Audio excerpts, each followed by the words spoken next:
Welcome back to my YouTube channel ಭುವಿಲೋಕ.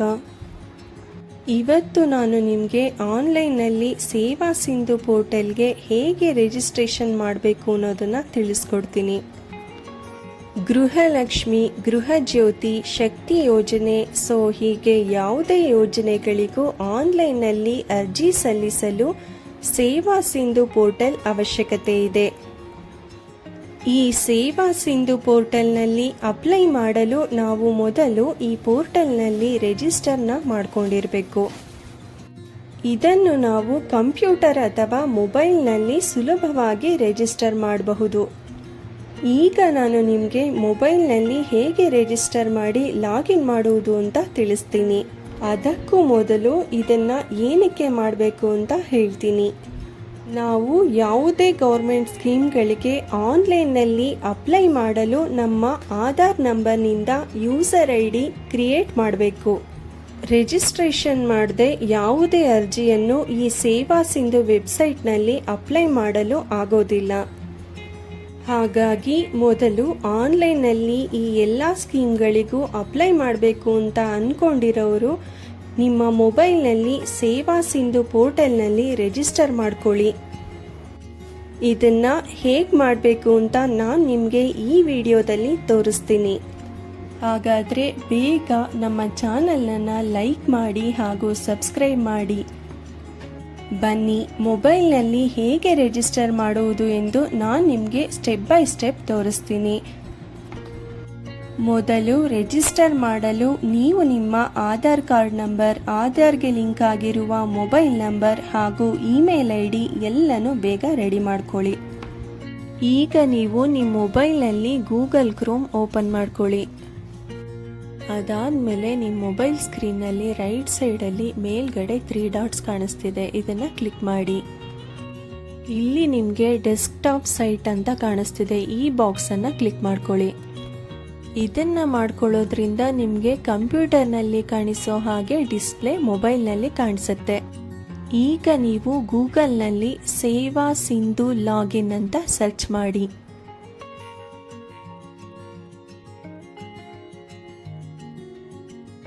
ನಿಮಗೆ apply for service ಅಂತ ಕಾಣಿಸ್ತಿದೆ, ಇದರ ಮೇಲೆ ಕ್ಲಿಕ್ ಮಾಡಿ.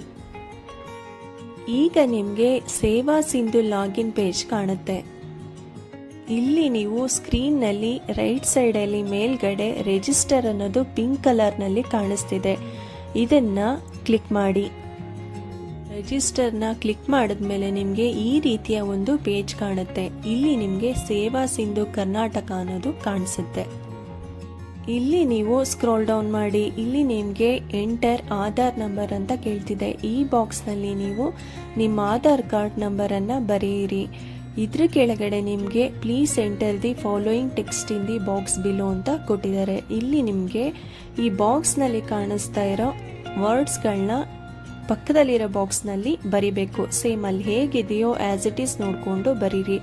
ಅದು ಕ್ಯಾಪಿಟಲ್ ವರ್ಡ್ ಆಗಿದ್ರೆ ಕ್ಯಾಪಿಟಲಲ್ಲೇ ಬರೀರಿ, ಸ್ಮಾಲ್ ವರ್ಡ್ ಎಲ್ಲಿರುತ್ತೋ ಸ್ಮಾಲ್ ವರ್ಡ್ನ ಬರೀರಿ. ನಂತರ ಗ್ರೀನ್ ಕಲರ್ ಮೇಲೆ ಕಾಣಿಸ್ತಾ ಇರೋ ನೆಕ್ಸ್ಟ್ ಬಟನ್ನ ಕ್ಲಿಕ್ ಮಾಡಿ. ಈಗ ನಿಮ್ಮ ಮೊಬೈಲಿಗೆ ಒಂದು OTP ಬಂದಿರುತ್ತೆ. ಈ OTP ನಂಬರ್ನ ಕರೆಕ್ಟಾಗಿ ನೀವು ಇಲ್ಲಿ ಎಂಟರ್ ಮಾಡಿ. OTP ಎಂಟರ್ ಮಾಡಿದ್ಮೇಲೆ ಕೆಳಗಡೆ ನಿಮಗೆ ಕಂಟಿನ್ಯೂ ಅಂತ ಗ್ರೀನ್ ಕಲರ್ ಬಟನ್ ಕಾಣಿಸ್ತಿದೆ, ಇದ್ರ ಮೇಲೆ ಕ್ಲಿಕ್ ಮಾಡಿ. ನೆಕ್ಸ್ಟ್ ನಿಮಗೆ ಇಲ್ಲಿ ಅಲೋ ಮತ್ತು ಡಿನೈ ಅಂತ 2 ಆಪ್ಷನ್ ಕಾಣುತ್ತೆ. ಇಲ್ಲಿ ನೀವು ಅಲೋ ಅಂತ ಕ್ಲಿಕ್ ಮಾಡಿ. ಈಗ ನಿಮಗೆ ರಿಜಿಸ್ಟ್ರೇಷನ್ ಪೇಜು ಓಪನ್ ಆಗಿದೆ. ಇಲ್ಲಿ ನೀವು ನಿಮ್ಮ ಇಮೇಲ್ ಐಡಿಯನ್ನು ಕೊಡಿ. ನಂತರ ಇದರ ಕೆಳಗಡೆನೆ ನಿಮಗೆ ನಿಮ್ಮ ಮೊಬೈಲ್ ನಂಬರ್ನ ಕೇಳಿದ್ದಾರೆ. ಇಲ್ಲಿ ನೀವು ನಿಮ್ಮ ಮೊಬೈಲ್ ನಂಬರನ್ನು ಎಂಟ್ರಿ ಮಾಡಿ. ಇದರ ಕೆಳಗಡೆನೆ ನಿಮಗೆ ಪಾಸ್ವರ್ಡ್ ಅಂತ ಆಪ್ಷನ್ ಇದೆ. ಇಲ್ಲಿ ನೀವು ನಿಮ್ಮ ಓನ್ ಪಾಸ್ವರ್ಡ್ನ ಕೊಡಬೇಕಾಗತ್ತೆ. ಅದು ಮಿನಿಮಮ್ 8 to 15 ಕ್ಯಾರೆಕ್ಟರ್ಸು ಇರಬೇಕು.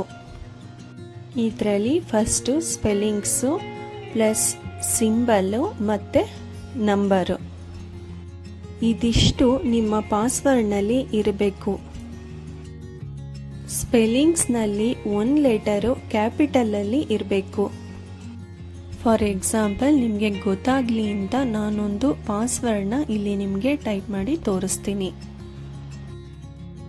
ಫಸ್ಟು ಸ್ಪೆಲ್ಲಿಂಗ್ಸು, ನಾನಿಲ್ಲಿ ABCD ಅಂತ ಲೆಟರ್ಸ್ಗಳನ್ನ ತಗೊಂಡಿದ್ದೀನಿ. ಇದರಲ್ಲಿ ಮೊದಲನೇ ಲೆಟರ್ನ ನಾನು ಕ್ಯಾಪಿಟಲ್ನಲ್ಲಿ ಕೊಡ್ತಾ ಇದ್ದೀನಿ. ನೆಕ್ಸ್ಟ್ ನಾನು ಸಿಂಬಲ್ ಆಗಿ @ ಸಿಂಬಲ್ನ ತಗೊಂಡಿದ್ದೀನಿ. ನೆಕ್ಸ್ಟ್ ನಾನು 1 2 3 4 ಅಂತ ನಂಬರನ್ನು ಸೆಲೆಕ್ಟ್ ಮಾಡ್ಕೋತೀನಿ. ಇದೇ ರೀತಿ ನೀವು ನಿಮ್ಮ ಓನ್ ಪಾಸ್ವರ್ಡ್ನ ಕ್ರಿಯೇಟ್ ಮಾಡ್ಕೊಳ್ಳಿ. ಇಲ್ಲಿರೋ ರೀತಿನೇ ಮಾಡೋಕ್ಕೆ ಹೋಗಬೇಡಿ, ಯಾಕಂದರೆ ಇದು ನಾನು ನಿಮಗೆ ತೋರಿಸೋದಕ್ಕೋಸ್ಕರ ಒಂದು ಎಕ್ಸಾಂಪಲ್ ಪಾಸ್ವರ್ಡ್ನ ಕ್ರಿಯೇಟ್ ಮಾಡಿದ್ದೀನಿ. ನೀವು ಇಲ್ಲಿ ಯಾವ ಪಾಸ್ವರ್ಡ್ನ ಕೊಟ್ಟಿರ್ತೀರೋ ಆ ಪಾಸ್ವರ್ಡ್ನ ನೆನಪಲ್ಲಿ ಇಟ್ಕೊಳ್ಳಿ, ಅಥವಾ ಎಲ್ಲಾದರೂ ಯಾವ್ದಾದ್ರು ಬುಕ್ಕಲ್ಲಿ ಅದನ್ನು ಬರ್ಕೊಳ್ಳಿ. ಯಾಕಂದರೆ ನೀವು ಪ್ರತಿ ಸರಿ ಈ ಸೇವಾ ಸಿಂಧು ಪೋರ್ಟಲ್ಗೆ ಲಾಗಿನ್ ಆಗಬೇಕಾದ್ರೆ ಈ ಪಾಸ್ವರ್ಡ್ನ ನೀವು ಯೂಸ್ ಮಾಡಬೇಕಾಗತ್ತೆ. ಸೊ ಅದನ್ನ ಎಲ್ಲಾದರೂ ನೋಟ್ ಮಾಡ್ಕೊಳ್ಳಿ. ಪಾಸ್ವರ್ಡ್ ಹಾಕಿದ್ಮೇಲೆ ನೆಕ್ಸ್ಟ್ ನಿಮಗೆ ಇದ್ರ ಕೆಳಗಡೆನೆ ನಂಬರ್ಸ್ಗಳು ಕಾಣಿಸ್ತಿದೆ. ಈ ನಂಬರ್ನ ಅದ್ರ ಕೆಳಗಡೆ ಕೊಟ್ಟಿರೋ ಬಾಕ್ಸ್ನಲ್ಲಿ ಎಂಟರ್ ಮಾಡಿ.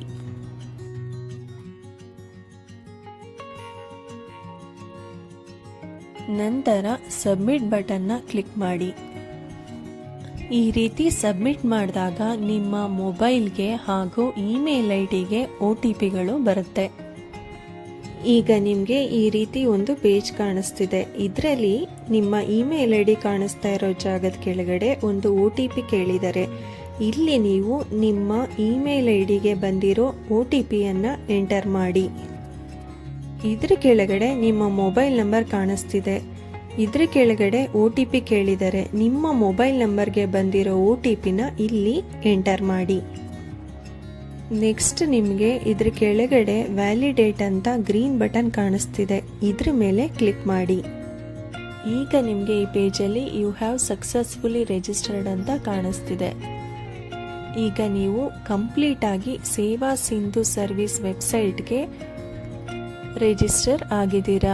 ಹಾಗೇನೆ ನಿಮಗೆ ಇಲ್ಲಿ please login to the application using your mobile number and password ಅಂತ ಕೊಟ್ಟಿದ್ದಾರೆ. ಅಂದರೆ ನೆಕ್ಸ್ಟ್ ನೀವು ಯಾವುದೇ ಸ್ಕೀಮ್ಗೆ ಅಪ್ಲೈ ಮಾಡಲು ಈ ಸೇವಾ ಸಿಂಧು ವೆಬ್ಸೈಟ್ನಲ್ಲಿ ನಿಮ್ಮ ಮೊಬೈಲ್ ನಂಬರ್ ಮತ್ತು ಪಾಸ್ವರ್ಡಿಂದ ಲಾಗಿನ್ ಆಗಿ ಸ್ಕೀಮ್ಗಳಿಗೆ ಅಪ್ಲೈ ಮಾಡಬಹುದು. ಈ ರೀತಿ ನೀವು ಸೇವಾ ಸಿಂಧು ವೆಬ್ಸೈಟ್ನಲ್ಲಿ ರಿಜಿಸ್ಟರ್ ಆದಮೇಲೆ ನಿಮ್ಮ ಮೊಬೈಲ್ನಲ್ಲೇ ಲಾಗಿನ್ ಮಾಡಿ ಗೃಹಲಕ್ಷ್ಮಿ, ಗೃಹಜ್ಯೋತಿ, ಯುವನಿಧಿ ಈ ರೀತಿಯ ಯಾವುದೇ ಸ್ಕೀಮ್ಗಳಿಗೂ ಸುಲಭವಾಗಿ ಅಪ್ಲೈ ಮಾಡಬಹುದು. ಈಗ ನಾನು ನಿಮಗೆ ಸೇವಾ ಸಿಂಧು ವೆಬ್ಸೈಟ್ನ ಹೇಗೆ ಲಾಗಿನ್ ಮಾಡೋದು ಅನ್ನೋದನ್ನು ತೋರಿಸ್ಕೊಡ್ತೀನಿ. ಈಗ ನೀವು ನಿಮ್ಮ ಮೊಬೈಲ್ನಲ್ಲಿ ಗೂಗಲ್ ಕ್ರೋಮ್ನ ಓಪನ್ ಮಾಡಿ. ನಂತರ ಗೂಗಲ್ನಲ್ಲಿ ಸೇವಾ ಸಿಂಧು ಲಾಗಿನ್ ಅಂತ ಟೈಪ್ ಮಾಡಿ ಸರ್ಚ್ ಮಾಡಿ. ಸರ್ಚ್ ಮಾಡಿದಾಗ ನಿಮಗೆ ಇಲ್ಲಿ ಅಪ್ಲೈ ಫಾರ್ ಸರ್ವಿಸ್ ಅಂತ ಕಾಣಿಸ್ತಿದೆ. ಇದ್ರ ಮೇಲೆ ಕ್ಲಿಕ್ ಮಾಡಿ. ಕ್ಲಿಕ್ ಮಾಡಿದಾಗ ನಿಮಗೆ ಲಾಗಿನ್ ಪೇಜ್ ಓಪನ್ ಆಗುತ್ತೆ. ಇಲ್ಲಿ ನಿಮಗೆ ಯೂಸರ್ ಐಡಿ ಅಂತ ಒಂದು ಬಾಕ್ಸ್ ಕಾಣಿಸ್ತಿದೆ. ಇಲ್ಲಿ ನೀವು ನಿಮ್ಮ ಮೊಬೈಲ್ ನಂಬರ್ನ ಎಂಟರ್ ಮಾಡಿ. ಇದ್ರ ಕೆಳಗಡೆನೆ ನಿಮಗೆ ಪಾಸ್ವರ್ಡ್ ಅಂತ ಕೇಳ್ತಿದ್ದಾರೆ. ಇಲ್ಲಿ ನೀವು ಸೇವಾ ಸಿಂಧು ವೆಬ್ಸೈಟ್ಗೆ ರಿಜಿಸ್ಟರ್ ಆಗಬೇಕಾದ್ರೆ ಪಾಸ್ವರ್ಡ್ ಬರೆದಿಟ್ಕೊಳ್ಳಿ ಅಂತ ಹೇಳಿದ್ನಲ್ಲ, ಆ ಪಾಸ್ವರ್ಡ್ನ ಇಲ್ಲಿ ಎಂಟರ್ ಮಾಡಿ. ಇದ್ರ ಕೆಳಗಡೆನೆ ನಿಮಗೆ ಒಂದು ಕ್ಯಾಪ್ಚಾ ಕಾಣಿಸ್ತಿದೆ. ಇದರಲ್ಲಿ ನಂಬರ್ ಕೊಟ್ಟಿದ್ದಾರೆ. ಈ ನಿಮ್ಮ ಮೊಬೈಲ್ನಲ್ಲಿ ಕಾಣಿಸ್ತಾ ಇರೋ ಆ ನಂಬರ್ನ ಅದರ ಕೆಳಗಡೆ ಬಾಕ್ಸ್ನಲ್ಲಿ ಎಂಟರ್ ಮಾಡಿ. ನಂತರ ನಿಮಗೆ ಕೆಳಗಡೆ ಗ್ರೀನ್ ಬಟನ್ನಲ್ಲಿ ಲಾಗಿನ್ ಅಂತ ಕಾಣಿಸ್ತಿದೆ. ಅದರ ಮೇಲೆ ಕ್ಲಿಕ್ ಮಾಡಿ. ಈಗ ನಿಮಗೆ ಸೇವಾ ಸಿಂಧು ವೆಬ್ಸೈಟ್ ಓಪನ್ ಆಗುತ್ತೆ. ಈ ವೆಬ್ಸೈಟ್ನಲ್ಲಿ ನಿಮಗೆ ಅಪ್ಲೈ ಫಾರ್ ಸರ್ವಿಸ್ ಅಂತ ಒಂದು ಆಪ್ಷನ್ ಇದೆ. ಅದರ ಮೇಲೆ ನೀವು ಕ್ಲಿಕ್ ಮಾಡಿ. ಇಲ್ಲಿ ಕ್ಲಿಕ್ ಮಾಡಿದಾಗ ಈ ರೀತಿ ನಿಮಗೆ ಒಂದು ಲಿಂಕ್ ಕಾಣಿಸ್ತಿದೆ ಅಲ್ವಾ. ಇದೇ ರೀತಿ ನಿಮಗೆ ಗೃಹಲಕ್ಷ್ಮಿ ಹಾಗೂ ಯುವನಿಧಿ, ಗೃಹಜ್ಯೋತಿ ಈ ರೀತಿ ಸ್ಕೀಮ್ಗಳದ್ದು ಲಿಂಕ್ನ ಹಾಕ್ತಾರೆ. ಆಗ ನಿಮಗೆ ಆ ಲಿಂಕ್ಗಳು ಇಲ್ಲಿ ಅಪ್ಲೈ ಮಾಡೋದಕ್ಕೆ ಕಾಣಿಸುತ್ತೆ. ನನ್ನ ಮುಂದಿನ ವಿಡಿಯೋದಲ್ಲಿ ನಿಮಗೆ ಸ್ಕೀಮ್ಗಳಿಗೆ ಹೇಗೆ ಅಪ್ಲೈ ಮಾಡೋದು ಅನ್ನೋದನ್ನು ತಿಳಿಸ್ಕೊಡ್ತೀನಿ. ಈ ರೀತಿಯ ಉಪಯುಕ್ತವಾದ ಮಾಹಿತಿಗಳಿಗಾಗಿ ನಮ್ಮ ಚಾನಲನ್ನು ಲೈಕ್ ಮಾಡಿ ಹಾಗೂ ಸಬ್ಸ್ಕ್ರೈಬ್ ಮಾಡಿ. Thanks for watching. Please subscribe my YouTube channel ಭುವಿಲೋಕ.